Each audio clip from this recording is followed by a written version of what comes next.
In this video, we're going to be looking at something called the Adorning menu. We're actually going to look at a couple different tools down at the bottom of our menu here. So one of the tools will be this teal blue pointer with a box around it, and then another one will be this shape menu here. So let's go ahead and get started. So the first thing I'm going to do is actually look at how to use that turquoise tool to find my adorning menu. So I have this picture here of a quarter, and if I lasso around that picture, you can see I've got those little orange dots. It's going to select the object. I am able to resize it from here. And then this menu over here is what we call our adorning menu. So we're just going to quickly review each of the items in this adorning menu. So I can delete, lock. If I lock that item, it can't be moved. This is going to be really helpful if I'm maybe creating something for students and then also having them come up to the board and draw on it or manipulate some things but not other things. I can lock them. The next thing I can do is a movable lock. Essentially, that will lock the size of this. So imagine I have multiple coins on there and I all want them to be, the same size that they should be in real life. Then I can still make them movable, but lock the size of those. I can spin the objects as well. Same thing I can do up here to rotate that object. I can hyperlink this object. So if I want when we click on it to open up a web page or open up another activity, I'm able to do that. I can copy this object and then paste it on another page. Cut, which is very similar to copy, it's just going to remove the original one and then paste it wherever I paste it. This next one is drag to copy. Let me select my quarter again. So this is drag to copy. What this is going to do, if I click on it here, it's going to take this object and it's going to allow me to make a ton of different copies of this. So imagine like stacking quarters on top of each other. So essentially that's exactly what I just did. So that is our infinite clone. If I click that off, it's going to take it off, and now I go back to my original 1/4. If I need to layer the objects, maybe I've got a couple things on top of each other and I need to change where they are in that layering, I'm able to do that here. I can flip this.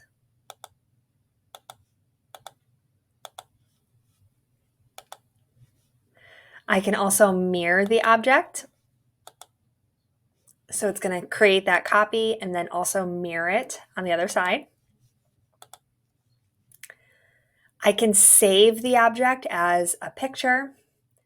I can remove a specific color. I'm able to crop it. So probably not for a quarter, but maybe if I wanted to, I'd be able to crop out the top half of that quarter. I can also fit the quarter to screen and set it as the background. So I would say for our quarter, we're probably not going to be doing that, but we can if we've got like maybe a larger or a picture that we've imported in here, and then we want to set that as our background, we're able to do that.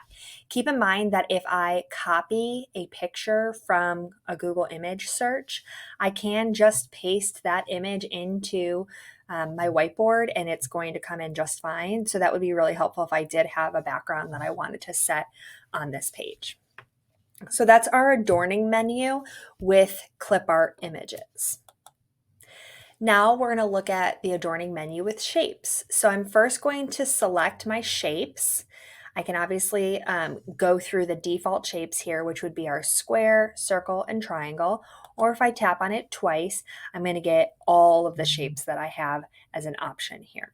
So I'm just going to stick with a circle. And I'm going to make the line red. And I've got my circle there. Once I place my circle, you can see that my adorning menu pops up.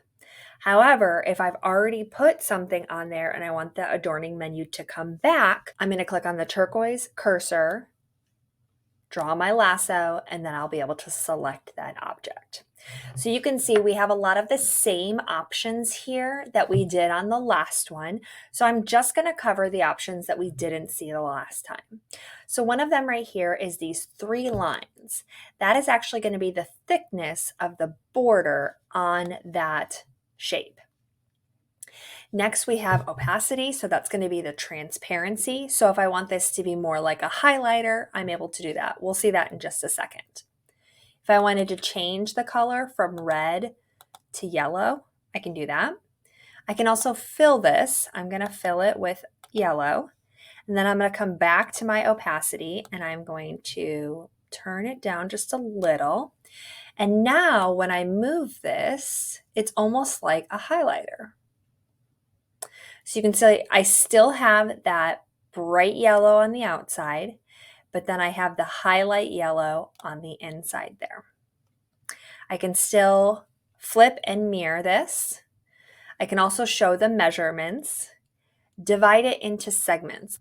All right, for our next tool, I'm actually going to go in and change some of the colors we have here. So I have my circle, maybe reduce my lines a little bit. The last tool I want to show you is divide into segments. So I can click on here, and let's say we're talking about fractions and I want to talk about pizza slices. So now we've got our 8 pizza slices right here, and we can move them all as a group. You saw that I did my lasso around all of them to move them all as a group. What if I wanted to move one piece individually, or 2 pieces even? So I'm going to lasso these 2 pieces, and then I'm going to separate them from the group. Now I can go through and actually copy these pieces. I can merge these pieces. I can change the color of them. So what I'm going to do here, I'm going to change the color, and then I'm also going to combine them. And we're going to say combine it like that. So now I've got this big chunk here. So if I am talking about fractions with the students, maybe we'll also change that fill color. We're going to say, okay, we've got this pizza slice right here. What fraction of the whole circle is this pizza slice? And we're going to see if they can figure it out. So that's going to be our segment. We're able to do that with the other shapes as well, but it just gives us a few different options with the shapes that are already included in our whiteboard software. Thank you for watching, and of course, if you have any questions, let us know.